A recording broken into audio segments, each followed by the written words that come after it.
కోసం రామా అంటే మంత్రమైంది కానీ రారా అంటే మంత్రం కాలేదు.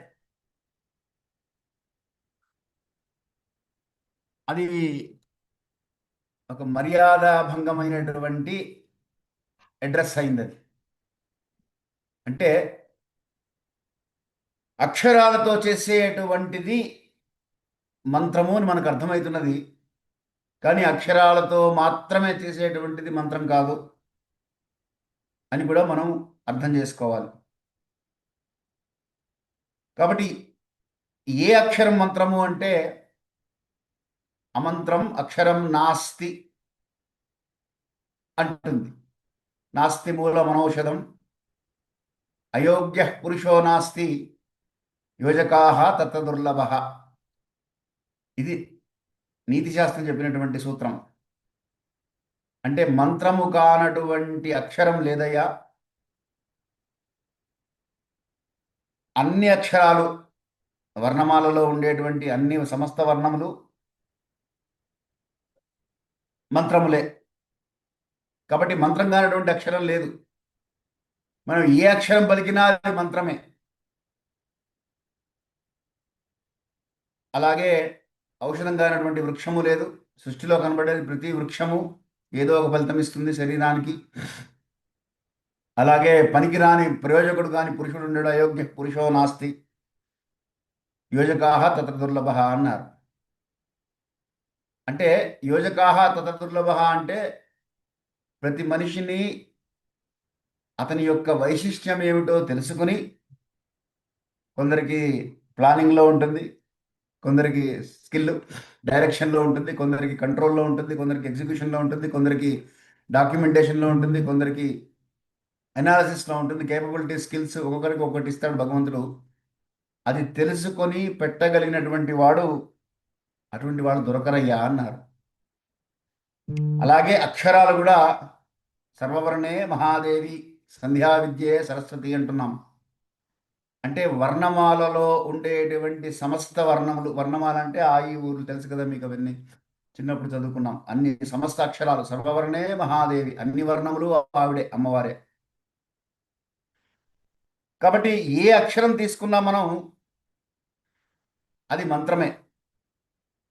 కానీ ఆ అక్షరాన్ని ఎలా మంత్రంగా మార్చాలో మంత్రశాస్త్రం చెప్తున్నది మనకి. ఈ మంత్రశాస్త్రంలో 2 రకాల మంత్రాలు చెప్పారు. మనం మామూలుగా చేసేదంతా కూడా వేద మంత్రాలు. ఈ వేద మంత్రాలు ఇవన్నీ కర్మకాండకి, ఉపాసనాకాండకి, జ్ఞానకాండకి ఉపయోగపడతాయి. If if I'm taking you above certain level, ఆపేసి ఒక హ్యాండ్ రైజ్ సింబల్ పెట్టండి, I will come down. Because ఆ క్వశ్చన్ అడిగారు అంటే అర్థం మీరంతా ఆధ్యాత్మికంగా ఒక స్థాయిలోకి వచ్చిన తర్వాతే ఆ క్వశ్చన్ అడుగుతారు. ఆ క్వశ్చన్ అని నేను భావిస్తున్నాను. ఒకవేళ మీకు if it is going, something is going above your comprehension, stop me, I will come down. Okay. So అందుకని ఇప్పుడు సాధకుడు ఏం చేయాలి అంటే, వేద మంత్రాలలో ఉండేటువంటి మంత్రాలన్నీ కూడా మనకి మహర్షులు ఏం చేశారంటే జ్ఞానకాండలో భాగంగా, లేదా కర్మకాండలో భాగంగా, ఉపాసనాకాండలో భాగంగా మనకు అందించారు. సో జ్ఞానము కొరకు కానీ, కర్మల కొరకు కానీ, ఉపాసనల కొరకు కానీ వేద మంత్రాలు ఉపయోగపడతాయి. ఈ వేదం అనేటువంటిది అపౌరుషేయము, మనకు తెలుసు ఆ విషయం. అంటే భగవంతుడి దగ్గర నుంచి వచ్చినటువంటిదే తప్ప ఎవరో వ్యక్తి, మనిషి చెప్పినటువంటి మంత్రాలు కావు. అంటే భగవంతుడు అంటే ఇప్పుడు ప్రశ్న ఎవరు? ఈశ్వరుడు అంటారు శైవులు, విష్ణుమూర్తి అంటారు వైష్ణవులు, అమ్మవారు అంటారు శాక్తేయులు, సరే గాణాపత్యులు, ఇక రకరకాలుగా ఉన్నాయి అవన్నీ. కాబట్టి భగవంతుడు అంటే ఎవరు ఫస్ట్ మనకు అర్థమవుతే అప్పుడు వేద మంత్రం అంటే ఏమిటి అర్థమవుతుంది. భగవంతుడు అనేటువంటి శబ్దానికి ఫస్ట్ ఆఫ్ ఆల్ భగవంతుడు అన్నారు. భగవంతులు అనలేదు. అంటే ప్లూరాలిటీ లేదు, there is only singular word. కాబట్టి ఒక్కడే భగవంతుడు. అది ఈశ్వరుడైనా, విష్ణువైనా, అమ్మవారైనా, గణపతి అయినా, సుబ్రహ్మణ్య స్వామి అయినా, సూర్యుడైనా ప్రత్యక్షంగా మనకి కనబడుతున్నాడు కాబట్టి సూర్యుని భగవంతుడుగా స్వీకరించండి, ప్రత్యక్ష నారాయణుడు అని చెప్పింది వేదం. But omnipotent, omnipresent, omniscient form of energy is God. దాన్నే శక్తి స్వరూపము అంటున్నది, ఆదిపరాశక్తి అని దేవి భాగవతం వర్ణిస్తోంది దాన్ని. ఇప్పుడు ఈ దేవీ భాగవతంలో చెప్పినటువంటి ఆదిపరాశక్తి, the energy that has been heard by మహర్షిస్ in the form of sound energy. ఆ సౌండ్ని విని మహర్షులందరూ కూడా అవి మంత్రాలుగా స్వీకరించారు. వాళ్ళు వినగలిగారు కనుక శబ్ద తరంగాల రూపంలో ఉండేటువంటివి వేద మంత్రాలు అని చెప్పారు. అంటే the energy that is being transmitted in the form of sound energy in this universe and in the cosmos is God. So కాసేపు మీ భావనలలో నుంచి సశంఖ చక్రం, సక్రీడకుండలం, సపీత వస్త్రం, సరసేక్షరం అని కానీ, శాంతం పద్మాసనస్థం, శశర్ముకటం, శూలహస్తం, త్రినేత్రం అని కానీ, ముక్తా విద్రుమహేమనీల ధవళ ఛాయర్ముఖ శ్రీక్షణ అని కానీ తీసేయాలి పక్కకి. మంత్రం యొక్క లక్షణం అర్థం చేసుకోవాలి అంటే ఈ భావన ఉండకూడదు. ముందు ఫామ్లెస్ అంటే నిర్గుణ పరబ్రహ్మ స్వరూపం అంటుంది. సగుణ బ్రహ్మాన్నించి నిర్గుణ బ్రహ్మము వైపు వెళ్ళేటువంటి వాళ్ళు చేసుకోవలసినటువంటి ఆలోచన విధానంలోకి వెళ్తే తప్ప మంత్రం అంటే ఏమిటో అర్థం కాదు. లేకపోతే మామూలుగా అక్షరాలు లాగానే ఉంటాయి. మనం సంధ్యావందనలో చెప్పుకున్నట్టుగా వర్ణస్వరం, మాత్రాబలం, సమం సంతాన అనేటువంటి 6 లక్షణాలు ఉండాలి. ఈ 6 లక్షణాలతో పాటుగా ఒక దేవత, ఒక ఋషి, ఒక ఛందస్సు, ఒక ప్రయోజనము, ఈ 4, 6 + 4 10 ఉండాలి. ఈ 10 ఉంటే అది మంత్రం అవుతుంది అని మనం తెలుసుకున్నాం ఆల్రెడీ. కాబట్టి ఈ 10 ఉన్నటువంటివి వేద మంత్రాలు. అంటే సౌండ్కి, వేద మంత్రానికి స్వరము ప్రాధాన్యము. దైవాధీనం జగత్సర్వం మంత్రాధీనం తు దైవతం తన్మంత్రం స్వరాధీనం అన్నారు. కాబట్టి స్వరం ప్రధానం వేద మంత్రానికి. ఇప్పుడు మహర్షులు ఏం చేశారంటే ఇంకొంచెం ముందుకు వెళ్ళి మంత్రశాస్త్రంలో నుంచి తంత్రశాస్త్రం అని ఇంకొకటి తీశారు. తంత్రశాస్త్రంలో ఏం చేయాలి, ఎలా చేయాలి, ఆ దైవాన్ని అనుగ్రహం ప్రసన్నం చేసుకోవాలి అంటే మనం ఏం చేయాలి. ఎందుకంటే మానవుడు నిరంతరము is in the investigation mode. So అన్వేషణలో ఉన్నాడు ఆది నుండి కూడా. ఇప్పుడు మనం ఏదో రీసెర్చ్ చేస్తున్నామని మనం అనుకుంటే పొరపాటు. ప్రారంభం నుంచి ఎప్పుడు మనిషి was always looking for answers. So ఆ అన్వేషణలో భాగంగా వాళ్ళు ఏం కనిపెట్టారంటే దేవతా స్వరూపం ఉన్నది, దేవతా శక్తి ఉన్నది. ఆ దేవతా స్వరూపము కాకుండా ఆ దేవతా శక్తి ఉంటే మనకి కొన్ని పనులు అవుతాయి, మనకు అది సరిపోతుంది. అంటే దేవతని పూర్తిగా మనం డిస్టర్బ్ చేయకుండా దేవతా శక్తితో కొన్ని పనులు చేయించుకోవచ్చు అని తెలుసుకున్నారు. ఆ శక్తి స్వరూపమే బీజమంత్రము అన్నారు. ఇప్పుడు మీలో కొంతమంది బాలమంత్రం చేస్తున్నారేమో ఆల్రెడీ, ఆర్ లలిత సహస్రనామం చదివేటువంటి వాళ్ళకి ఇది ఇది ఫెమిలియర్. ఇది మీకు లలిత సహస్రం చదువుతుంటే ఐం బీజం, క్లీం శక్తి, సౌహ్ కీలకం అంటాం. అంటే మంత్రాలలో మళ్ళీ వేద మంత్రాలు కాకుండా బీజ మంత్రాలని కొన్ని కనిపెట్టారు. ఈ బీజ మంత్రాలు ఏమిటి అంటే అవి కేవలంగా మంత్రము యొక్క శక్తి యొక్క సూక్ష్మమైనటువంటి మూల స్వరూపం. అంటే బీజం అంటే విత్తనం కదా. సో మంత్రం కనుక వృక్షం అయితే దాని బీజం, దాని విత్తనం ఏమిటి, ఆ మూల స్వరూపం ఏమిటి అని రీసెర్చ్ చేసి ఆ బీజ మంత్రం కనిపెట్టారు. అంటే ఎలా అయితే ఒక చిన్న విత్తనంలో ఒక పెద్ద వృక్షం దాగి ఉంటుందో అలాగే ఒక బీజ అక్షరంలో దేవతా శక్తి అంతా కూడా సంక్షిప్తంగా దాగి ఉంటుంది అని కనిపెట్టారు. అంటే ఒకే అక్షరం, ఆ అక్షరాన్ని ధ్వని స్వరూపంలో ఉన్నటువంటి దేవతా శక్తిగా గనక మనం ఉపాసన చేయగలిగితే అది కలిగించేటువంటి చైతన్యము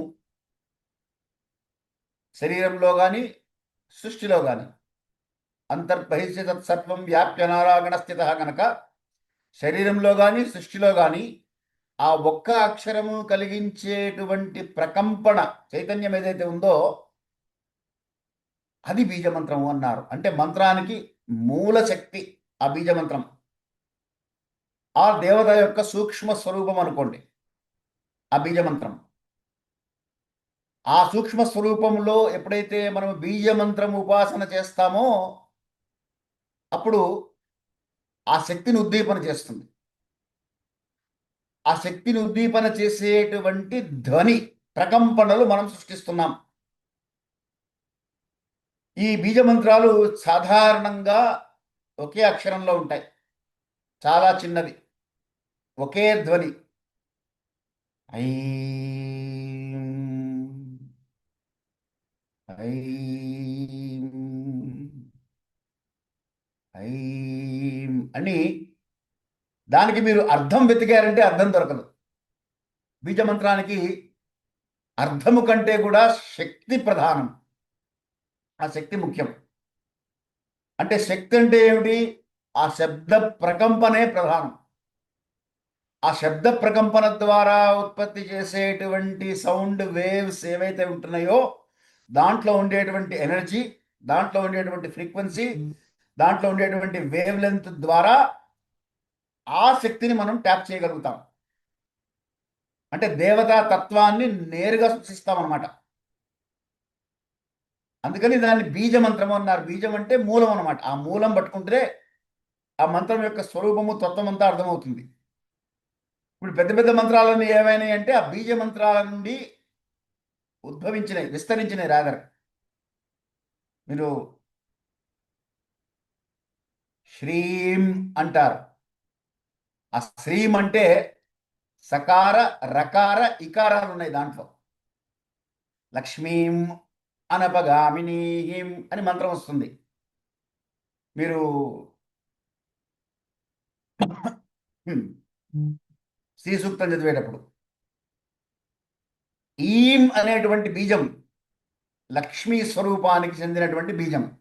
అందుకని అక్కడ లక్ష్మీం అనపగామినీం అని చదువుతాం అనమాట. అంటే ఈ బీజ మంత్రాలను వేద మంత్రాలలో నిక్షిప్తం చేసి మహర్షులు దేవతను కనుక ఉద్దేశించి మీరు చేయదలుచుకుంటే ఆ మంత్రాలు చేయండి అని చెప్పారు. శక్తి మాత్రము చాలు అనుకుంటే బీజ మంత్రాలు చేసుకోండి, ఆ దేవతా శక్తి మీకు ఉపయోగిస్తుంది. అంటే బీజ మంత్రాల వల్ల ప్రయోజనం ఏమిటి అంటే చైతన్యాన్ని మేల్కొల్పుతుంది. చాలా తేలిగ్గా చేసుకోవచ్చు. ఐం ఐం ఐం ఐం ఐం అనడానికి పెద్ద కష్టపడక్కర్లా. చిన్న మంత్రమే కాబట్టి, చిన్న అక్షరమే కాబట్టి. ఇప్పుడు మీలో బాలమంత్రం చేసేటువంటి వాళ్ళకి తెలుసు, 3 అక్షరాలు 3 అక్షరాలు 6 అక్షరాలేగా. అవి కూడా అనులోమ విలోమాలు చేస్తున్నాం. కాబట్టి అదే గాయత్రి చేయాలంటే 24 అక్షరాలు చేయాలి.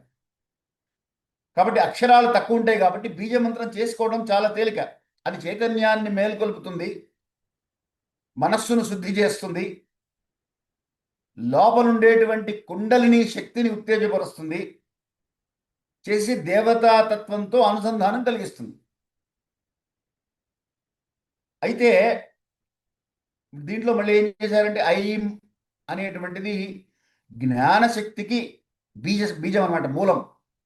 కాబట్టి జ్ఞానం పెరగాలనుకునేటువంటి వాళ్ళు ఐం అనేటువంటి మంత్రం చేస్తారు. హ్రీం అనేటువంటి శబ్దము హృదయశక్తి, మహామాయ స్వరూపం అన్నమాట అది. అందుకని ఆ మహామాయని వశపరుచుకోవాలనుకునేటువంటి వాళ్ళు హ్రీం చేస్తారు.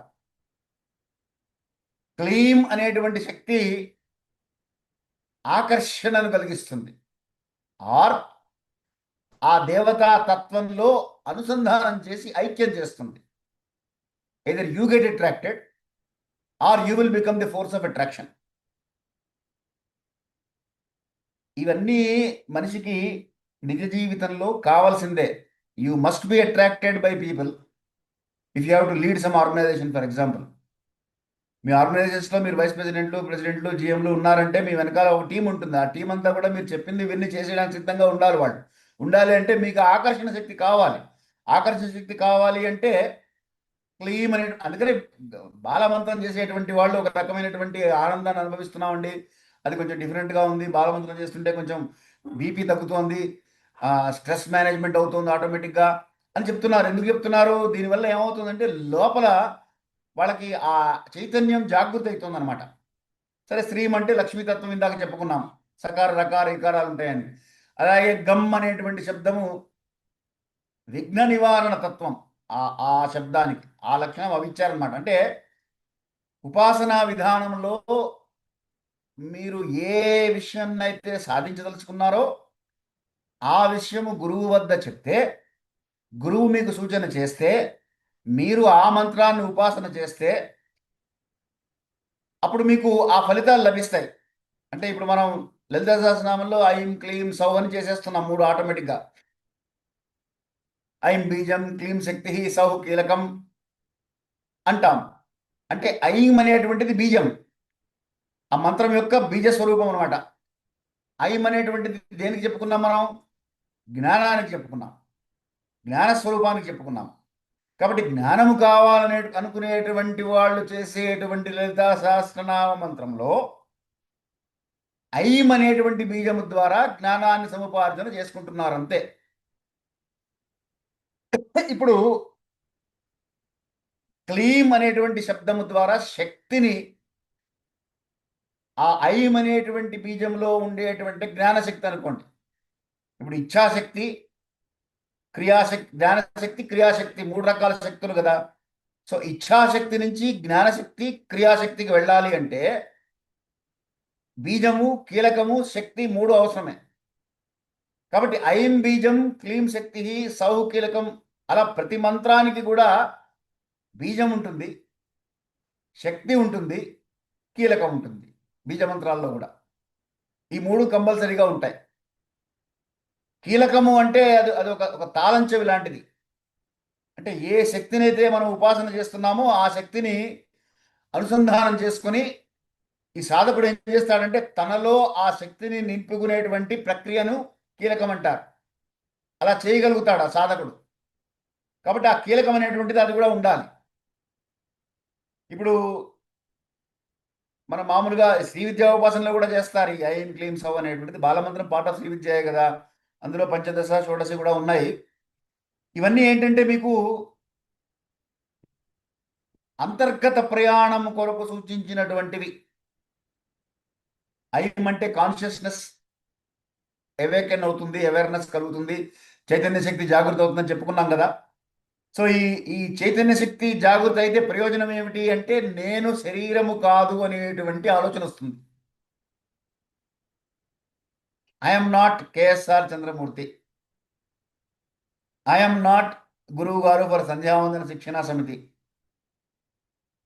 I'm not wife of husband of so and so, father of so and so, blah blah blah blah blah blah, whatever we are assigning ourselves to all these ఈ ఎక్స్టర్నల్ ఫ్యాక్టర్స్ ఏవేవైతే ఉన్నాయో ఇవన్నీ కూడా ఎప్పటిదాకా ఉంటాయి? ఇవన్నీ ఈ చైతన్యం ఉన్నంత వరకే. ఈ చైతన్యం ఎప్పుడైతే వెళ్ళిపోతుందో ఈ ఐడెంటిటీ పోతుంది మొత్తం.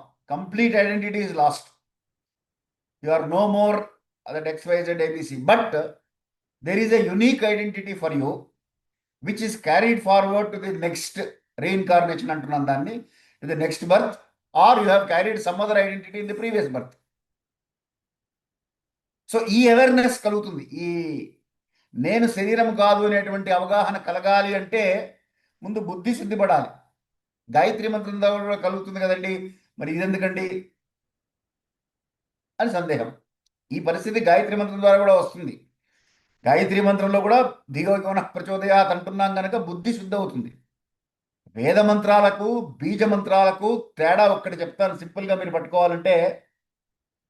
వేద మంత్రాల్లో ఏం చేస్తున్నామంటే దేవతా స్వరూపాన్ని మొత్తంగా ఉపాసన చేస్తున్నాం.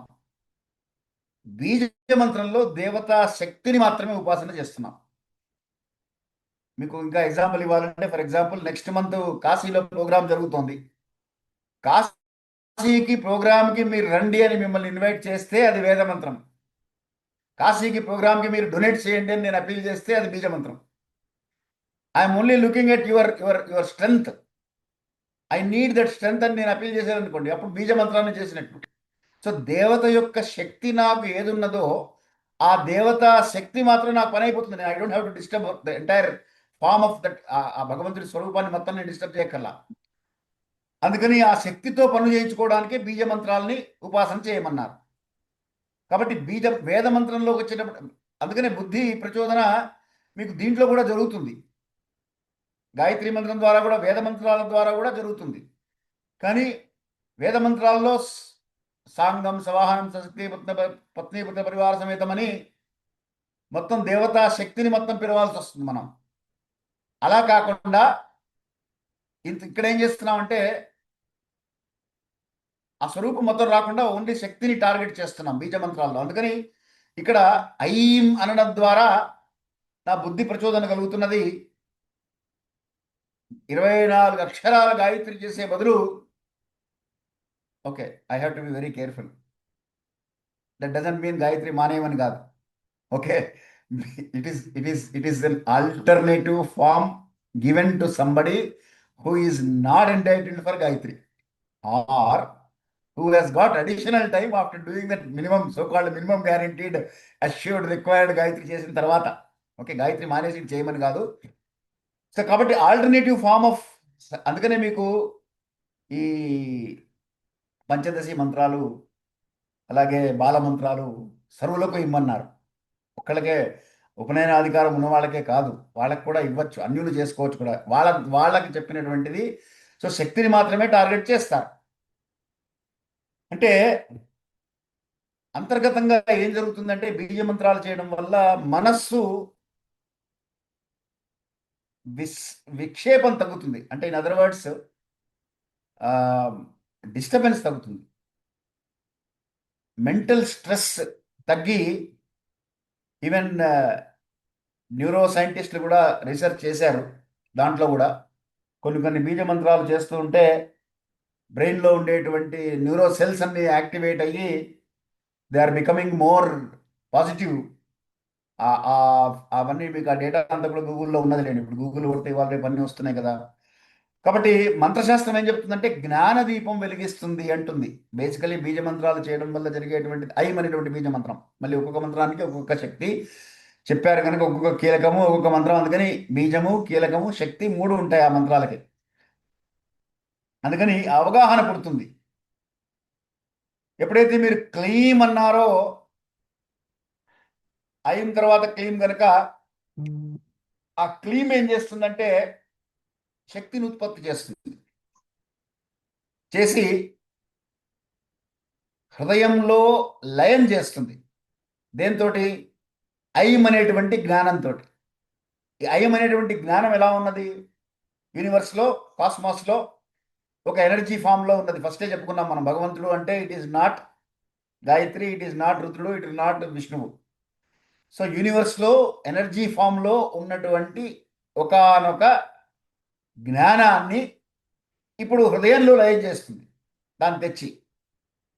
అంటే సాధకుడు ఏమవుతున్నాడంటే he is mixing up with the energy in the universe, is getting connected to an international call. ఇప్పుడు ఎట్లయితే నేను నాకు పాస్వర్డ్ నెంబర్ ఇచ్చారు, ఇవిగా నేను టైప్ చేయగానే నాకు కనెక్ట్ అయ్యాను ఇప్పుడు మీ అందరితోటి.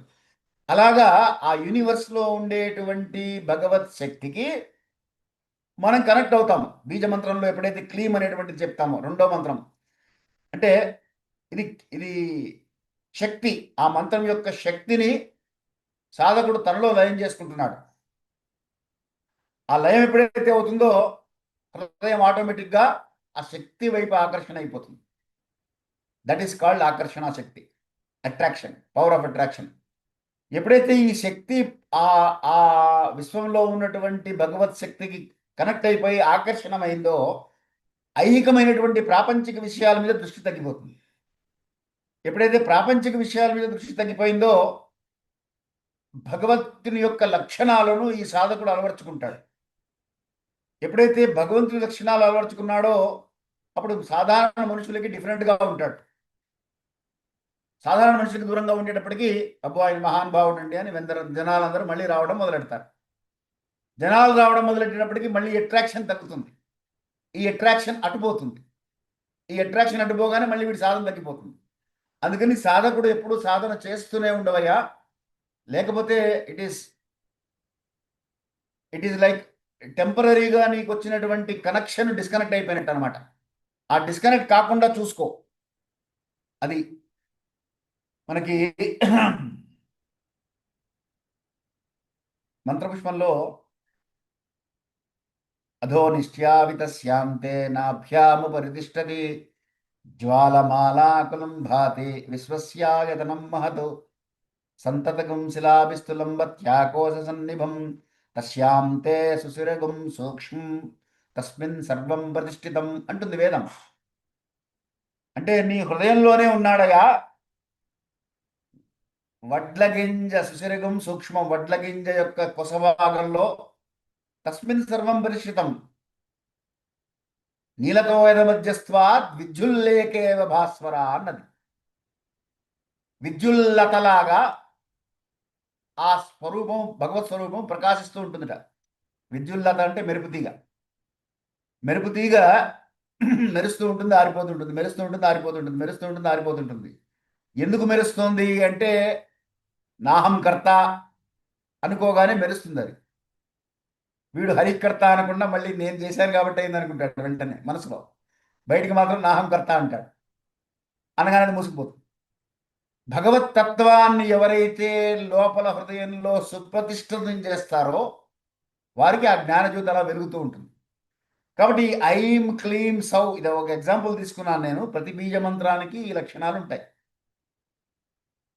వేద మంత్రాలు చేయడం మంచిదా, బీజ మంత్రం చేయడం మంచిదా అనే దానికి తర్వాత వెళ్దాం. First let us understand what is the difference between వేద మంత్ర అండ్ బీజ మంత్ర. కాబట్టి బీజ మంత్రాల గురించి మనం మాట్లాడుతున్నాం ఇప్పుడు. బీజాక్షరాలు, బీజ మంత్రాలు. అందుకని ఈ బీజాక్షరాలు, బీజ మంత్రాలు అన్నీ కూడా విశేషంగా ధ్యానము పూర్వకముగా మీరు చేయగలగాలి కనుక అవకాశం ఉంటేనే చేయండి, లేకపోతే వద్దు అన్నారు. దీనివల్ల ఏం జరుగుతుంది అంటే భావం నిశ్చలం అవుతుంది. కాబట్టి ఎప్పుడైతే సౌ అన్నారో అప్పుడు ఇక పూర్ణ చైతన్యం ఏర్పడుతుంది. అంటే కీలకం అనుకున్నాం కదా. కీలకం అంటే తాళం చెవి అనుకోండి ఒక రకంగా. It is like opening the energy completely to to to flow inside the human body. అందుకని సహస్రారాన్ని టచ్ అవుతుంది అంటారు. ఐం క్లీం సౌ, సౌ క్లీం ఐం అనేటువంటి మంత్రం కనుక మీరు చేశారంటే బాలమంత్రము షట్చక్రాలను యాక్టివేట్ చేస్తుంది. అది షట్చక్రాలను యాక్టివేట్ చేసి తద్వారా మనిషి ఆధ్యాత్మికంగా ఆనందానుభూతికి లోనయ్యి కాస్మాస్లో ఉన్నటువంటి డివైన్ పొటెన్షియల్ ఎనర్జీని తనలో ప్రవేశించేసుకొని శరీరాన్ని శుద్ధి చేసుకొని ఆత్మతత్వాన్ని శుద్ధిపరచుకొని ఆనందానుభూతికి లోనవుతాడు. అందుకని ఆనందంగా ఉంటుంది చేసేటువంటి వాళ్ళకి. సింపుల్గా చెప్పాలంటే ఐం అంటే అమ్మవారిని తెలుసుకోవడం, దేవిని. క్లీం అంటే ఆవిడ యొక్క తత్వాన్ని అర్థం చేసుకుని అనుభూతిలోకి తెచ్చుకోవడం. మీరు ఎప్పుడైతే సౌహ్ అన్నారో అప్పుడు మీరే దేవి అయిపోవడం. అంటే అవగాహన, సమర్పణ, ఐక్యమై పూర్తి అనుభూతిని పొందడం. ఇది ఇప్పుడు మీకు మంత్రం ఏం చెప్తోంది? సౌండ్, ఒక ప్యాటర్న్, ఒక రిపిటేషన్ అంటారు. సైన్స్ మననాత్ త్రాయతే ఇది మంత్ర, ఇది కదా మంత్రానికి చెప్పిన డెఫినేషన్. మనస్సులో పరిపరి విధాలుగా మీరు ఆ మంత్రాన్ని కనుక మీరు ఆలోచన చేస్తూ ఉంటే అది మిమ్మల్ని తరింపజేస్తుంది. అది కదా మంత్రం అంటే. సైన్స్ ఏమంటోంది? ఏదైతే రిపీటెడ్లీ మీరు సెల్ఫ్ టాక్ అంటుంటాం, ఫర్ ఎగ్జాంపుల్ మీరు సెల్ఫ్ టాక్ చేస్తూ ఉంటే ఆ బ్రెయిన్లో ఉండేటువంటి నర్వ్ సెల్స్ అవి పికప్ చేసుకుంటాయి, దానివల్ల మీకు you will be able to make it happen అంటారు. Basically science also focuses on sound pattern and repetition with attention.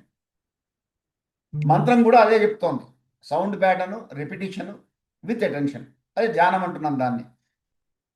మనసును నిగ్రహించు, మార్పు లేకుండా చూసుకో అనేటువంటిది ధ్యానం అని చెప్తున్నాం మనం దానికి. కాబట్టి ఈ మంత్రము బీజమంత్రమా వేదమంత్రమా అని ఆలోచిస్తే బీజమంత్రాల ద్వారా త్వరగా సాధించుకోవచ్చు, ప్రొవైడెడ్ మీకు కాన్సన్ట్రేషన్ అనేది కనుక కుదిరితే. ఎందుకంటే ఉపాసకుడి యొక్క అంతరాత్మ ప్రయాణం, అవగాహన, సమర్పణ ఆ భావంతో చేస్తారు కనుక. ఇకపోతే మనం వేద మంత్రాలకి బీజ మంత్రాలకి ఉండేటువంటి తేడా ఏమిటనేది తెలుసుకుందాం. ఫస్ట్, వేద మంత్రాలు పెద్దవి, చాలా అక్షరాలు ఉంటాయి. బీజ మంత్రాలు చిన్నవి. వేదం అంటే వృక్షము, బీజం అంటే విత్తనము అనుకున్నాం కదా. కాబట్టి ఇంత చిన్న వేప విత్తనం నుంచి అంత పెద్ద వేప చెట్టు వచ్చినట్టుగా ఇంత చిన్న మంత్రాల నుంచి అన్ని మంత్రాలు కూడా వస్తాయి. ఇవన్నీ కూడా వాక్య రూపంలో ఉంటాయి. వాటికి నిర్దిష్టమైనటువంటి ఛందస్సు, ఉదాత్త, అనుదాత్త, స్వరిత, దీర్ఘ స్వరితాలు, ఋషి ఇవన్నీ కూడా ఉండాలి, ఉంటేనే వేద మంత్రాలు. వేరాస్ బీజ మంత్రానికి ఈజ్ ఓం ఆల్సో ఏ బీజ మంత్రం? Yes, good question. Om is a beeja mantra and ఏ వేద మంత్ర. ఓంకారంలో మనకి ఓమిత్యేకాక్షరం బ్రహ్మ అంటున్నాం. ఆ ఒక్క అక్షరమే పరబ్రహ్మ స్వరూపం, అంటే వేద స్వరూపమే. దాంట్లో 16 సిలబుల్స్ ఉన్నాయి. 16 సిలబుల్స్ ఉండి ఇంకో 8 సిలబుల్స్ అన్ఎక్స్ప్రెసివ్గా ఉన్నాయి. ఓంకారం మీద మళ్ళీ ఇంకోసారి ఎప్పుడు పెట్టుకుందాం, నెక్స్ట్ టాపిక్ మనం. అది ఒకటే గంట సేపు పడుతుంది మొత్తం ఎక్స్ప్లెయిన్ చేయాలంటే దాంట్లో. బట్ అందుకనే ఓం ఇత్యేకాక్షరం బ్రహ్మ అగ్నిదేవత బ్రహ్మ ఇత్యార్షం గాయత్రం ఛందం అంటున్నాం. అక్కడ గాయత్రి ఛందస్సు ఓంకారానికి. కాబట్టి ఓం అనేటువంటిది ఇటు బీజ మంత్రానికి అటు వేద మంత్రానికి రెండింటికి సరిపోతుంది కనుక వేద మంత్రాలన్నింటిలో ఓంకారంతోనే ప్రారంభం చేస్తాం. ఏ వేద మంత్రం చేసినా ఓం అనేటువంటి మంత్రంతోనే ప్రారంభం అవుతుంది. కాబట్టి ఆ బీజ మంత్రాన్ని కలుపుకొని ఓంకారాన్ని చేస్తున్నాం. అయితే ఓం యొక్క లక్షణము, ఉద్దేశము, ప్రయోజనము వేరు. మళ్ళీ ఆ బీజమంత్రం యొక్క ఉద్దేశం ఏమిటి? పరమాత్మం స్వరూపం, సాయుధ్యం వినియోగం. దాని యొక్క ప్రయోజనము సాయుధ్యము. అందుకని మోక్ష మార్గాన్ని కోరేటువంటి వాళ్ళకి కావలసినటువంటి మంత్రం అది ఓంకారం. అందుకని ప్రణవ మంత్రము యతీశ్వరులను రోజు కనీసం 10,000 చేయమన్నారు. గృహస్థాశ్రమంలో ఉండేవాళ్ళు చేయకపోయినా పర్వాలేదు, కానీ యతీశ్వరుడు కంపల్సరీగా రోజు 10,000 ప్రణవ మంత్రం చేస్తారు వాళ్ళు. అది వాళ్ళకి మూలాధారం అన్నమాట. కాబట్టి ఈ బీజ మంత్రాల దగ్గరకు వచ్చేటప్పటికి ఒకటే అక్షరం అంతే, దేవతా శక్తి స్వరూపము. వేద మంత్రాలకి పదాలు, వాక్యాలు, ఛందస్సు. బీజ మంత్రానికి ధ్వని మాత్రమే. ఆ ధ్వని కూడా స్వరం ప్రధానం కాదు. ఏ ధ్వనిలో అయితే నీకు ఆ దేవతా శక్తిని నువ్వు ప్రకటింపజేసుకోగలుగుతావో ఆ బీజమంత్ర ధ్వని, సీడ్ సౌండ్ అంటారు దాన్ని.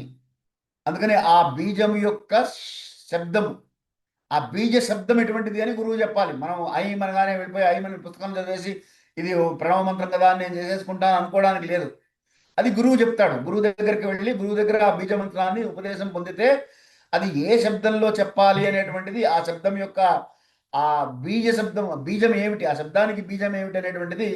ఎందుకంటే నాభీ హృత్కంఠరసన అని త్యాగరాజ స్వామి వారు పాడారు. ధరు సామాదులలో వరదాయిని హృదయమున సురభూసుర అని ఆయన నాభి హృత్కంఠ వీటిల్లో ఋగ్యజు సామవేదాల రూపంలో గాయత్రి ఉన్నది అని ఆయన గాయత్రి ఉపాసన చేసేవారు త్యాగరాజ స్వామి.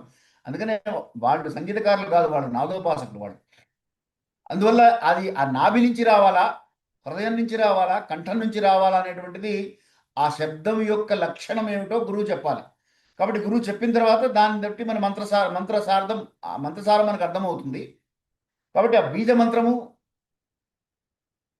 బీజము, వేద మంత్రం, వృక్షం అని చెప్పుకున్నాం ఆల్రెడీ. బీజం విత్తనం అయితే వేదం వృక్షం. వేద మంత్రాలు యజ్ఞయాగాది క్రతువులకు, స్తుతి స్తోత్రాలకు, శాంతి కర్మలకు, అలాగే కామ్యకర్మలకు, సార్వత్రిక ప్రార్థనలకు, మన నిత్య నిత్య నైమిత్తిక కామ్యకర్మలన్నిటికీ కూడా వేద మంత్రాలు చెప్పబడి ఉన్నాయి. బీజ మంత్రాలు దేనికి అంటే ధ్యానం చేయడానికి బీజ మంత్రాలు బాగా ఉపయోగపడతాయి, తొందరగా ధ్యానం సిద్ధిస్తుంది. అలాగే ఆ శక్తిని ఉద్దీపన చేయడం చెప్పుకున్నాం ఇందాక నుంచి మనం. ఎగ్జాంపుల్ ఇచ్చి మీకు ఆయన క్లీన్ కూడా చెప్పాను. కుండలిని సాధన చేసేటువంటి వారికి బీజమంత్రం చాలా విశేషంగా ఉపయోగపడుతుంది. ఇక్కడ వేద మంత్రాలలో ఉచ్చారణ ప్రాముఖ్యం, స్వరం ప్రాముఖ్యం.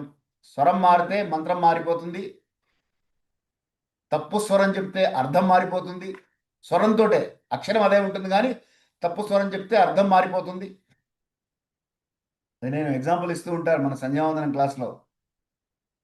వచ్చావా అని అక్కడ ఆపేశాను అనుకోండి, వచ్చావా అన్నాను అనుకోండి, ఆ వా దగ్గర దీర్ఘం తీశానంటే అర్థం మారిపోయింది మన తెలుగులోనే. అలాగే సంస్కృతంలో కూడా వేద మంత్రాలు దీర్ఘం తీయకూడని చోట తీస్తే, తీయవలసిన చోట తీయకపోతే అర్థం మారిపోతుంది. కాబట్టి అది అది గుర్తుంచుకోవాలి. వేదాల్లో బీజ మంత్రాలకు అటువంటి ఛాలెంజెస్ లేవు, అందుకని తొందరగా వాళ్ళకి ఇమ్మన్నారు వీళ్ళు. అంటే ఎవరో ఉపనయనాధికారం లేనటువంటి వాళ్ళకి అవి ఇస్తారనమాట. ఉపనయనాధికారం ఉన్నటువంటి వాళ్ళు వేదార్హత కలిగినటువంటి వాడు కనుక వీడికి ఈ విషయాలని తెలుసు కనుక వీడిటువంటి తప్పులు చేయడు కనుక చేయడనే ఉద్దేశంతో వీడిని అది అక్కర్లేదురా, ఇక్కడ ఉండు చాలు నువ్వు అని చెప్పారు వాడికి. అంటే ధ్వని కంపనం ముఖ్యం బీజ మంత్రాలకి. అది ఉచ్చారణ ఉండేటువంటిది కొంచెం ఉచ్చారణ శుద్ధి అది ముఖ్యం, కానీ స్వరనియమం ఉండదు దానికి. స్వరనియమం లేదు, ఉచ్చారణ శుద్ధి ఉండాలి. అయితే వేద మంత్రాలన్నీ కూడా దేవుడి యొక్క స్వరూపాన్ని, స్తోత్రాన్ని, లక్ష్యాన్ని, ఇప్పుడు రుద్రం అంతా కూడా ఈశ్వరుని స్తోత్రం చేస్తున్నాం. నమ్మకం అంతా కూడా రుద్రుడిని స్తోత్రం చేయడమే. మంత్రం అంటే ఏముంది, అదంతా మంత్రం అంతా ఆయన్ని పొగడ్డమే. కాబట్టి ఆ వేద మంత్రాలు అలా ఇచ్చారనమాట.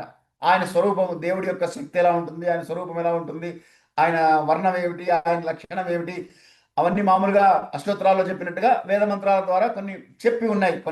కొన్ని మంత్రాలలో బీజమంత్రం చేస్తే ఏమిటి అంటే ఆ శక్తిని జాగృతి చేయడం వరకే. దేవుడి యొక్క లక్షణాలు అవన్నీ పిలవం మనం. అందుకని వేద మంత్రానికేమో సంపూర్ణ వాక్య జ్ఞానం ఉండాలి, ధ్వని జ్ఞానం ఉండాలి, స్వరజ్ఞానం ఉండాలి, ఛందోజ్ఞానం ఉండాలి. వేరే బీజ మంత్రాలకి అంత అవసరం లేదు. బీజ మంత్రాలకి మనకి ఊరికే ఆ ధ్వని ప్రకంపనలు తెలుసుకోగలిగితే చాలు. కాబట్టి ఈ ఈ మంత్రశాస్త్రంలో ఇప్పుడు కొంతమంది అంటుంటారు సంధ్యావందనంలో ముద్రలు ప్రదర్శన చెయ్యక్కర్లేదు అని. ఎందుకంటారు అంటే అంగన్యాస కరన్యాసాలు కానీ, ముద్రా ప్రదర్శనలు కానీ, ఇవన్నీ తంత్రశాస్త్రంలో చెప్పినటువంటివి, మంత్రశాస్త్రంలోవి కావు. కాబట్టి తంత్రాన్ని తెచ్చి మంత్రంతో కలిపి మహర్షులు మనకి ఏం చేశారంటే మంత్ర తంత్రాలు రెండు కలిపిచ్చారు. అందుకని మంత్రతంత్ర సురవర్ణ క్రియాలోపదోష ప్రాయశ్చిత్తార్థం అంటాం మనం. కాబట్టి తంత్రశాస్త్రంలో ఉన్నటువంటి విశేషాలు తెచ్చి ఇక్కడ ఇచ్చారు కొన్ని. అందుకని కొన్ని సందర్భాలలో మీరు ఆ ముద్రా ప్రదర్శన చేయకపోయినా పర్వాలేదు అని చెప్పిన కారణం అదనమాట. కాబట్టి ఇప్పుడు ఈ బీజ మంత్రాలకి, వేద మంత్రాలకి, ఓంకారానికి నేను గాయత్రి వైశిష్టం గురించి ఎక్కువ చెప్పదలుచుకోలేదు. ఇవాళ మీకు అందరికీ తెలిసిన విషయమే. గాయత్రి గురించి నేను మళ్ళీ మాట్లాడితే అది మీకు బోరుగా ఉంటుంది. ఎందుకంటే నా గాయత్రి ఆశ్రమ మంత్ర నా మాతకు పరదైవతం ఒక మాటలో మీ అందరూ చెప్పగలరు ఆ మాట. ఆ గాయత్రి మంత్రం గురించి మీకు అందరికీ తెలుసు, అనుభవపూర్వకంగా నాకు ఇచ్చిన సిలబస్లో అది కూడా ఇచ్చారు యాక్చువల్గా, అది కూడా మాట్లాడమని. ఓంకారం కూడా మాట్లాడండి, గాయత్రి కూడా మాట్లాడండి అని. కానీ I thought this is more important for you, this information is required, because Gayatri మీకు అందరికీ చాలా వరకు తెలిసిన విషయమే. గాయత్రి ద్వారా ఏమేం చేసుకోవచ్చు, ఏం చేస్తున్నాం మీరందరూ ప్రత్యక్షంగా మీరే చూస్తున్నారు. మీకు అనుభూతులు ఉన్నాయి, అనుభవాలు ఉన్నాయి. సరే చదివాను, విని ఉన్నారు ఇంతకుముందు కూడా. కాబట్టి గాయత్రి ఒక మాటలో చెప్పేసి ముగిస్తాను గాయత్రిని.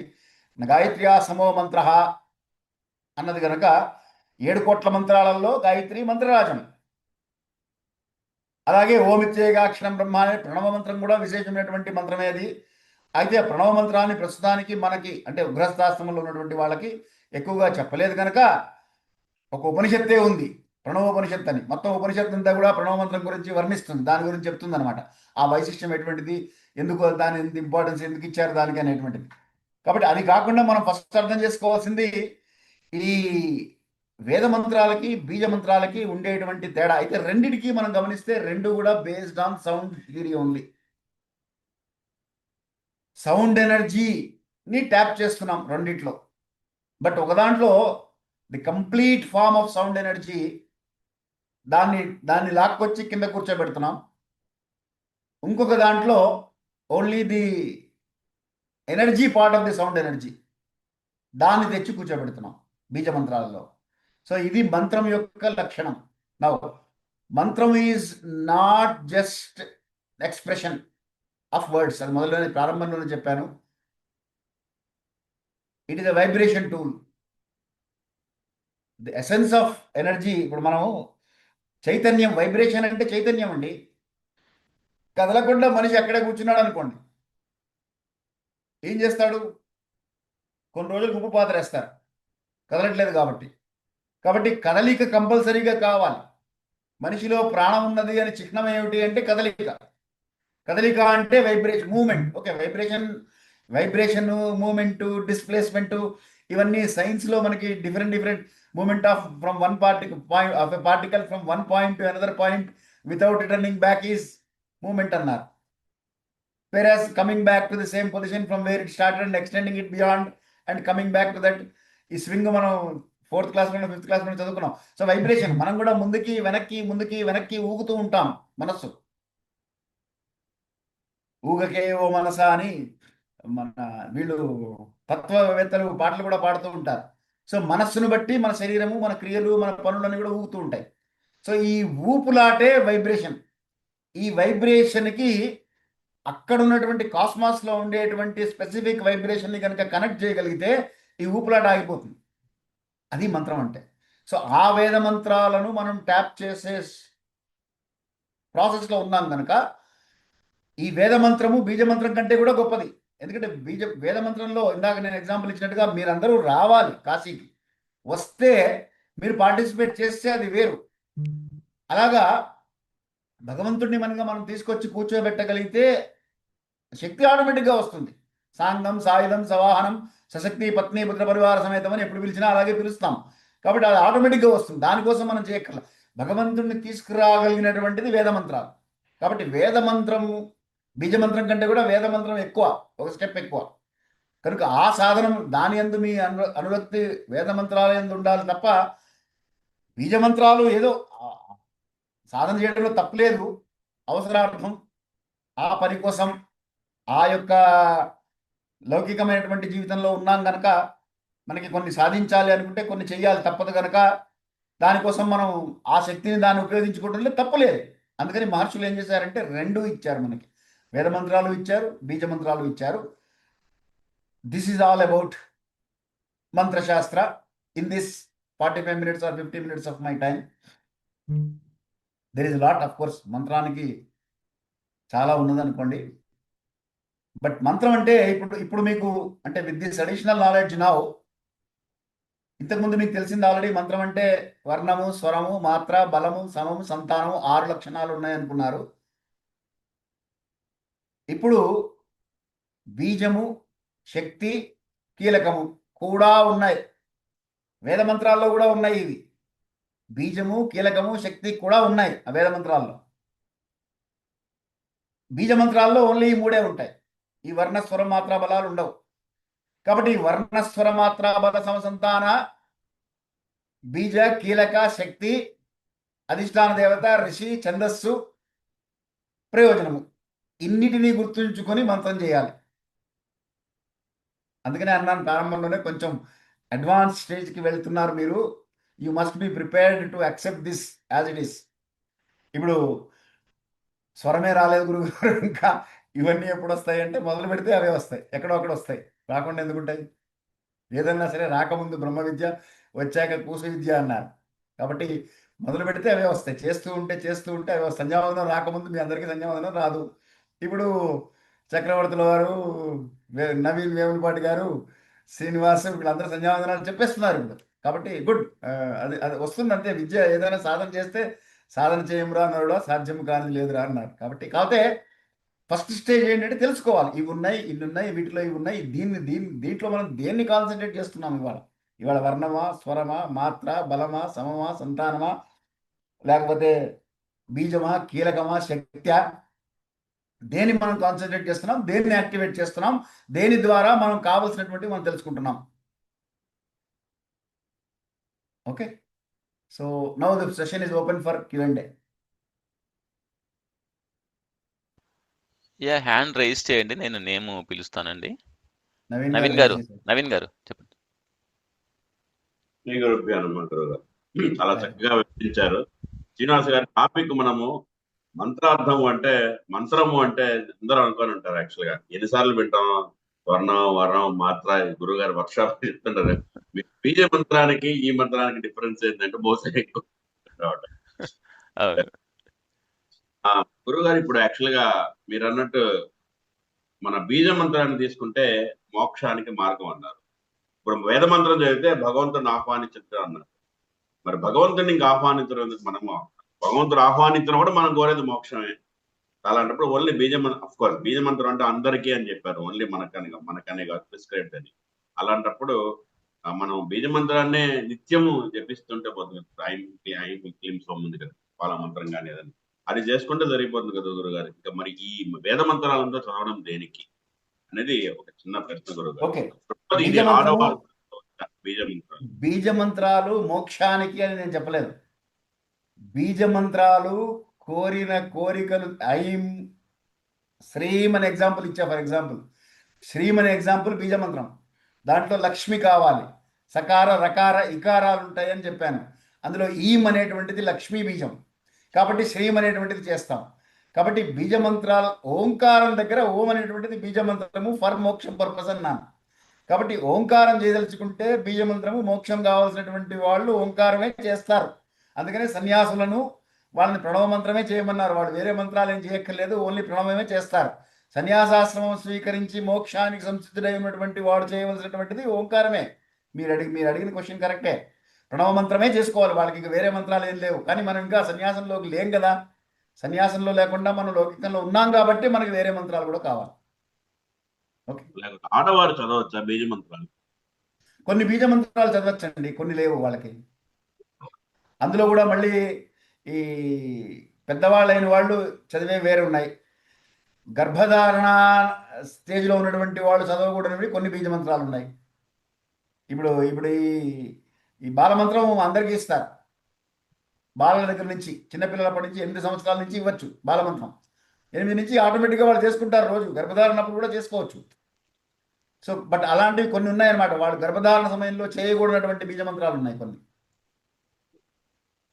లాస్ట్ క్వశ్చన్, మనం ఐం హ్రీం క్లీం చెప్పేటప్పుడు బీజము శక్తి కీలకం అంటారు కదా, అట్లా ముద్రలు పెడతారు. యాక్చువల్లీ అది ప్రతి బీజ మంత్రానికి పెడతాం ముద్రలు. అది సాంప్రదాయం. అది ఇందాక మనం అనుకున్నాం కదా, బీజము ఇది స్టార్టింగ్ పాయింట్. బీజం అంటే సీడ్ కదా. సో నాభి నుంచి స్టార్ట్ అవుతుంది. నాభి హృత్కంఠ రసన అన్నాం కదా. సో అందుకని ఈ సహస్రారం దగ్గరికి వెళ్ళి ఇక్కడ ఆపేస్తారు వాళ్ళు. కంఠం దగ్గర ఆపకుండా ఇక్కడ ఆపుతారు అనమాట. అది నాభి, హృదయము, సహస్రారం. నెక్స్ట్ సాయి మాధవ్ గారు అండి. సాయి మాధవ్ గారు వీడియో ఆన్ చేసుకోండి. లేదా ఆయన ఎగ్జిట్ అయిపోయారు. నెక్స్ట్ చక్రి గారు. శ్రీ గురుభ్యో నమః గురువు గారు. గురువు గారు సారీ చెప్పండి చెప్పండి, మీరే వెళ్ళండి సాయి మాధవ్ గారు. సారీ సార్, నేను పిల్లలు ఉన్నారు, అన్మ్యూట్ చేయడానికి టైం పట్టింది. సారీ. థ్యాంక్ యూ గురుగారు, చాలా చక్కగా వివరించారు. సో ఇప్పుడు ఈ బీజ మంత్రం మనం డైలీ ప్రాక్టీస్ అంటే ఇప్పుడు ఆఫ్ కోర్స్ లౌకిక విషయాల కోసం అనేసి అవసరార్థం అని చెప్పారు కదా. సో ఇప్పుడు దాని గురించి మనం ప్రాక్టీస్ మన దినచర్యలో భాగంగా చేయాలి అనుకుంటే దానికి ఏమన్నా ఇప్పుడు మన సంధ్యావందన ప్రక్రియ లాగా అంగన్యాస కరన్యాస ముద్రలు అలా ఏమన్నా ఈ ఉంటాయండి. ఒక పర్టికులర్ ప్రాసెస్ ఏమన్నా ఉంటుందా అండి? అవును. ఇప్పుడు ఒక పర్టికులర్ బీజ మంత్రానికి ఏమన్నా అది కొంచెం క్లుప్తంగా వివరించగలరు? దీక్షా స్వీకరణ చెయ్యాలి. బీజ మంత్రం గురువు ఇవ్వాలి, ఆ మంత్రానికి దీక్ష స్వీకరించాలి. ఆ మంత్ర దీక్షకి కొన్ని నియమాలు ఉంటాయి. కొన్ని మంత్రాలు అమావాస్య నాడిస్తారు, కొన్ని మంత్రాలు పౌర్ణమి నాడిస్తారు, కొన్ని మంత్రాలు ఏకాదశి నాడిస్తారు. మీరు ఏం కావాలని కోరుకుంటున్నారో అది మీరు గురువుకి చెప్తే గురువు దాన్ని బట్టి మీకు డేట్ డిసైడ్ చేసి ఆ నియమాలు చెప్పి అవన్నీ మీరు పాటించిన తర్వాత అప్పుడు ఇస్తారు. దాని ఇనిషియేషన్ Okay. అంటాం మనం ఇంగ్లీష్లో. ఆ దీక్షాధారణ అనమాట. మన భాషలో చెప్పాలంటే సంస్కృతంలో దీక్షాధారణ అంటారు. ఆ దీక్ష తీసుకొని అప్పుడు మీకు అంగన్యాసం ఇందాక ఆయన చెప్పినట్టుగా ఇప్పుడు ఐం బీజం క్లీం శక్తి అని మనకి జగద్గురువులు మనకి బాలమంత్రం ఇచ్చినప్పుడు ఆ రోజు చూపించారు. అంగన్యాస కన్యాసాలు దాంతో సహా చేసి చూపించారు, పంచోపచారాలు చేసి చూపించారు ఆయన మనకి. అందుకని అలా చేసి చూపిస్తారు. Okay, next. Thank you sir. Thank you. Chakri గారు మీరు వెళ్ళండి. శ్రీ గురుభ్యో నమః గురువు గారు. నా ప్రశ్నని మీరు అంటే నేను ముందరే ఎందుకు ఇవన్నీ ప్రెలూడ్ ఇస్తున్నానంటే, నాకు ఇన్ఫర్మేషన్ చాలా మంచి ఇన్ఫర్మేషన్ ఇచ్చారు కానీ మంచి కన్ఫ్యూజన్ స్పాట్ లో కూడా ఉన్నాను. ప్రాబ్లీ అది గుడ్ కన్ఫ్యూజన్ ఏమో, బహుశా తెలియదు గురువు గారు.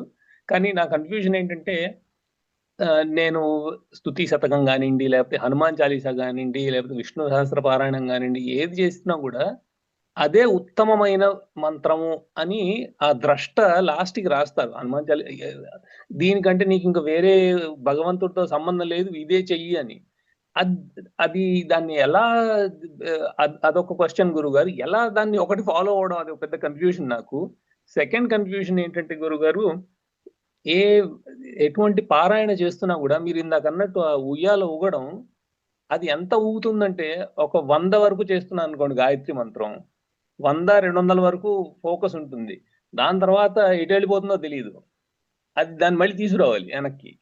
400 అప్పుడు వెనక్కి వస్తుంది. ఈ మధ్యలో 200 న్యూనాతిరిక్తాలు. ఇంకా అది ఎలా కంట్రోల్ చేసుకోవాలో తెలియట్లేదు గురుగారు. ఇప్పుడు నేను చాలా బిగ్ కన్ఫ్యూజన్ లో ఉన్నాను.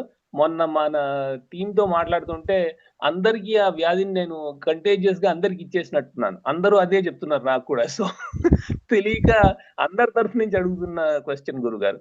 శ్రీ గురుభ్యో నమః. ఓకే, మీకు అది మీరందరూ అడగడమే కాదు, అనాదిగా ఉన్నటువంటి సమస్య. అర్జునుడు కృష్ణుడిని అడిగాడు ఈ ప్రశ్న, కాబట్టి అప్పటి నుంచి ఉన్నది ఇది, ఇప్పుడు వచ్చిన సమస్య కాదు. చంచలం హి మనః కృష్ణ ప్రమాదాత్ బలవద్ దృఢం అంటాడు అర్జునుడు భగవద్గీతలో. ఈ చంచలమైనటువంటి మనస్సు చాలా బలవత్తరమైనటువంటిది, దాన్ని నియంత్రించడం కష్టంగా ఉంది, ప్రమాదాలన్నీ కొనితేస్తుంది, ఆలోచించకూడని సమయంలో ఆలోచిస్తూ ఉంటుంది, ఎక్కడికి వెళ్ళకూడదు అక్కడికి పెడుతూ ఉంటుంది. దృఢం, చాలా బలంగా ఉంటుంది, దృఢంగా ఉంటుంది, దాన్ని వెనక్కి లాగడం కష్టంగా ఉంది అని మీరు అడిగే ఎగ్జాక్ట్ ప్రశ్న కృష్ణ పరమాత్మను అడిగాడు.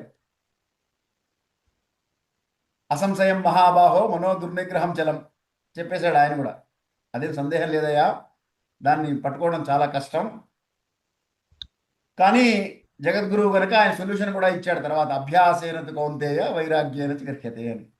సాధనా మార్గం తప్ప వేరే మార్గం లేదు. అభ్యాస యోగయుక్తేన చేతసా నాణ్యగామిన పరమం పురుషం దివ్యం వ్యాధిపార్థాన్ని చింతయన్ కవిం పురాణమునిశాస్తారం అనోరణీయం సమనుస్మరేభ్య అని ఇంకో చోట కూడా చెప్తాడు మళ్ళీ.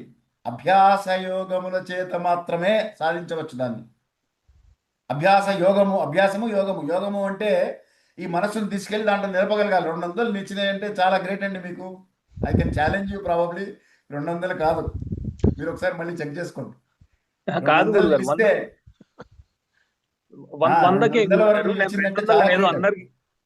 సారీ గురుగారు, మొత్తం అమెరికా అంతా మీ చుట్టూ తిరుగుతుంది 200 నిలిచిందంటే మాత్రం. లేదండి, నాకు 100, నేను అరబకుండి కాబట్టి మిగిలిన గ్రూప్ వాళ్ళకి 200 అని చెప్తున్నాను గురుగారు. నాకు 100. నాకు 20 నిలవట్లా. అయ్యో, 20 నిలవట్లా నాకు. మేబీ మీరందరూ నాకన్నా గొప్పవాళ్ళు కావచ్చు, దాంట్లో ఏం లేదు. గురువుని మించిన శిష్యులు కావాలని సంతోషంగా ఆనందంగా ఒప్పుకుంటాను అయితే కనుక సంతోషమే. నెక్స్ట్ రెండో క్వశ్చన్ ఏంటి మీది? రెండో క్వశ్చన్ అడిగారు మీరు. అంటే ఏది చదువుతున్నా కూడా ఆ సూక్తమే లేకపోతే ఆ వేద మంత్రమే చాలా అర్థమైంది ఉన్నతమైంది. Right, correct. యహ శతవార పాఠకర కోయి చూటహి బంది మహాసుఖ హోయి అంటాడు. జో యహ పడే హనుమాన్ చాలీసా హోయ సిద్ధి సాఖి గౌరీసా. అది అందుకని తులసిదాస్ గారు చెప్పినటువంటి మాట అది. ఎవరైతే హనుమాన్ చాలీసా చదువుతారో 100 సార్లు వాళ్ళకి ఎవరిని పెట్టాడు సాక్షిగా? ఈశ్వరుని పెట్టాడు. కాశీలో విశ్వేశ్వరుని పెట్టాడు సాక్షిగా. ఆయన సాక్షిగా చెప్తున్నాను, జరిగి తీరుతుంది అని. ఇక్కడ మనం అర్థం చేసుకోవాలండి. ఇక్కడ మీకు this is a simple thing, probably you will be able to catch up, పట్టుకుంటారు దీన్ని. ఇది భగవంతుడు అనేటువంటిది మనం కరెక్ట్గా అర్థం చేసుకుంటే మీ ప్రశ్నకి సమాధానం వచ్చేస్తుంది. ఆయన నమ్మిన భగవంతుడు హనుమంతుడి రూపంలో ఉన్నాడు. నేను నమ్మిన భగవంతుడు విష్ణువు రూపంలో ఉండొచ్చు. ఇంకొకరు నమ్మిన భగవంతుడు దత్తాత్రేయుడు రూపంలో ఉండొచ్చు. ఇంకొకరికి నారసింహుడు రూపంలో ఉండొచ్చు. ఇంకొకరికి విష్ణువు రూపంలో ఉండొచ్చు, హనుమంతుడి రూపంలో, గణపతి రూపంలో ఉండొచ్చు, సుబ్రహ్మణ్యుడి రూపంలో ఉండొచ్చు. కాబట్టి వాళ్ళు ఏదైతే చెప్తున్నారో అది ఆ రూపాన్ని గురించి చెప్పట్ల, ఆ రూపం వెనకాల ఉన్నటువంటి శక్తిని గురించి చెప్తున్నారు. ఆ శక్తిని మనం ఉపాసన చేస్తున్నాం. వాళ్ళు ఆ రూపంలో చేశారు, నేను వేరే ఈ రూపంలో చేస్తున్నాను, అంతే తేడా. బట్ శక్తి ఒకటే అక్కడ. Okay, ya next next Pavan Kumar గారు.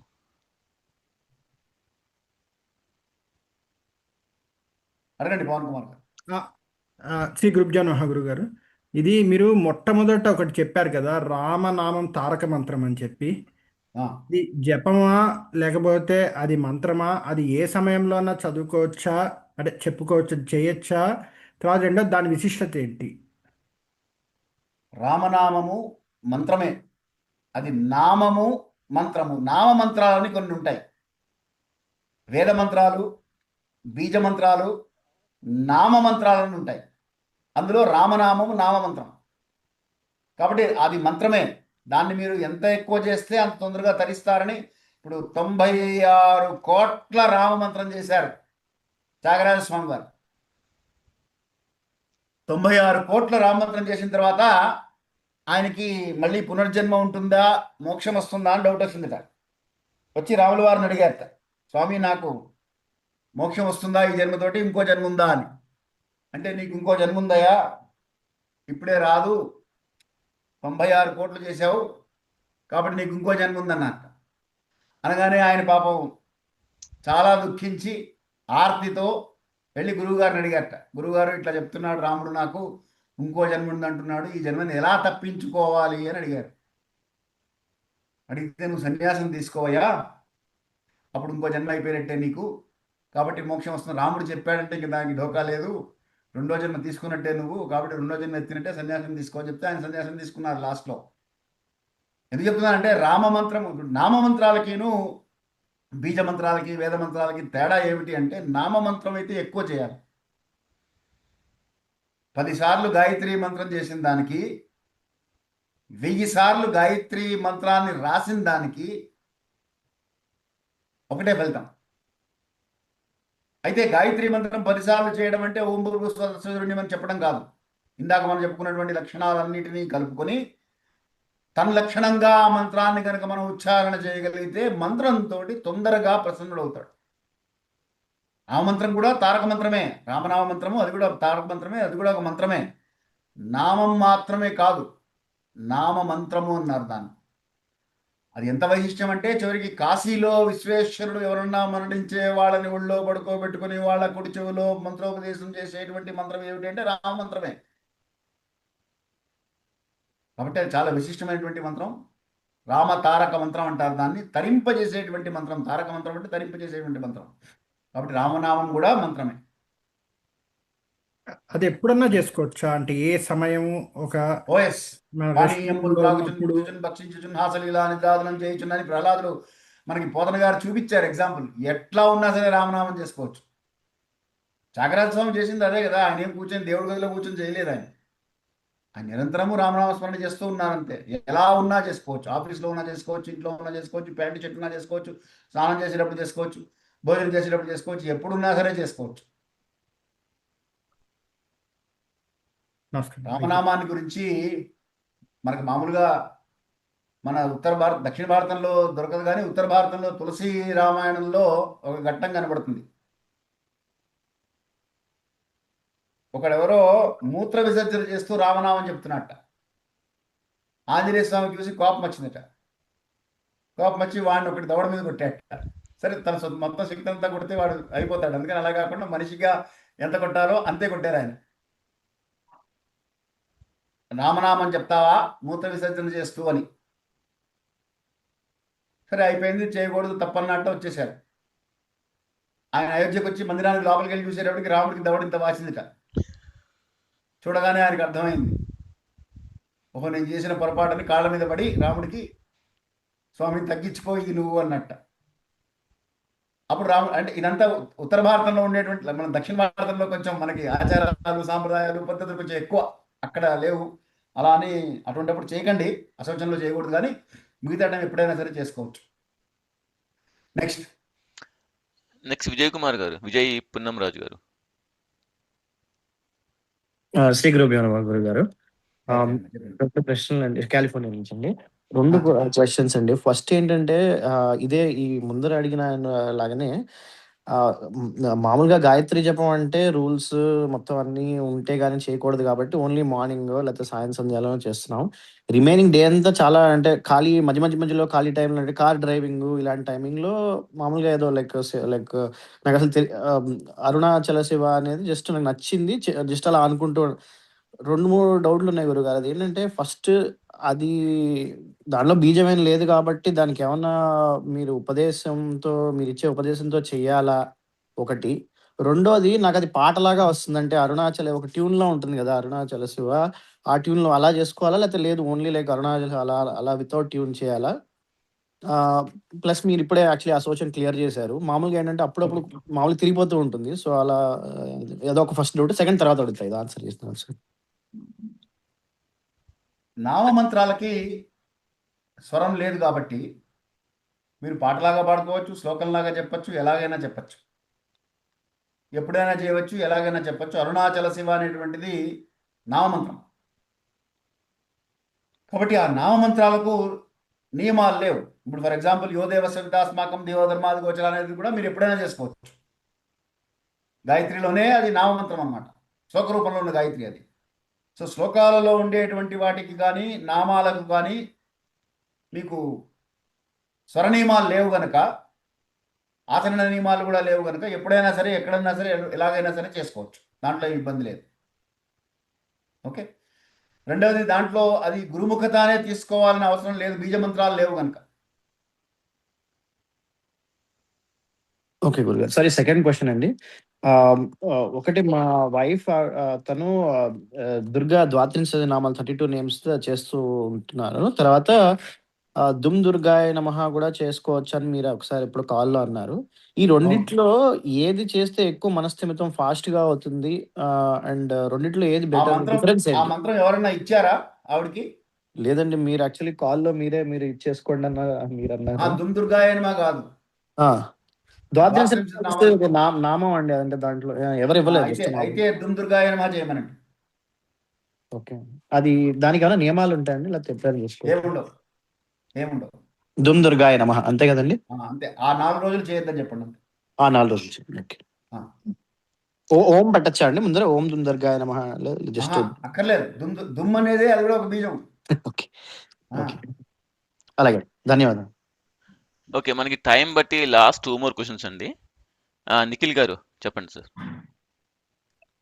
శ్రీ గురుభ్యో నమః అండి. చాలా అద్భుతంగా చెప్పారు గురువు గారు. నేను షార్లెట్ నుంచి మాట్లాడుతున్నాను. సో మీరు ఇందాక ఆవాహనం అని చెప్పినప్పుడు అప్పుడు రైజ్ అయింది, బట్ అంతకుముందు కూడా ఉండే కానీ అప్పుడు బయటకు వచ్చింది ఈ క్వశ్చన్. మనము ద్విగ్ముఖ దిగ్బంధ దిగ్విముఖ అని చెప్పి మనము అక్కడ చేస్తాము.